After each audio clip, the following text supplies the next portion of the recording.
Mais dis-moi Marion, qu'est-ce qui est arrivé de nouveau chez Park-Edge?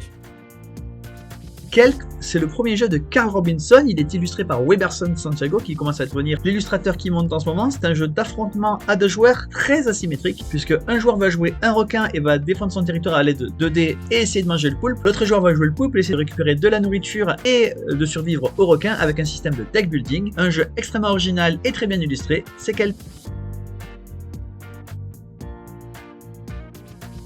Heroes Love to Lie, c'est le dernier jeu de Karen Nguyen et David Carmona, les auteurs de Dungeon Exit et de Nekojima. Ici, vous avez avec un jeu qui est à la limite entre complot et love letter, c'est-à-dire que vous allez avoir des cartes devant vous qui vont vous permettre de faire des actions, mais si ça ne vous plaît pas, vous pouvez bluffer et prétendre être quelqu'un d'autre et faire le pouvoir de quelqu'un d'autre. Mais attention évidemment, parce que si quelqu'un attrape votre bluff, vous perdez une vie. L'objectif étant d'avoir un certain nombre de points de gloire ou d'être le dernier en vie à la fin de la partie. Heroes Love to Lie.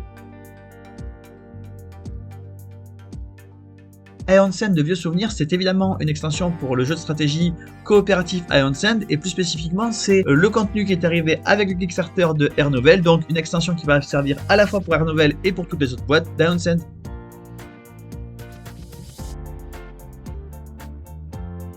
Firefly, c'est une extension pour Solstice dans laquelle vous avez 4 nouveaux esprits qui vont vous permettre de collecter des lucioles, sachant que si vous avez suffisamment de lucioles, eh bien vous remportez la partie instantanément. Et évidemment, on va faire un PK Game Pack avec Solstice et Firefly.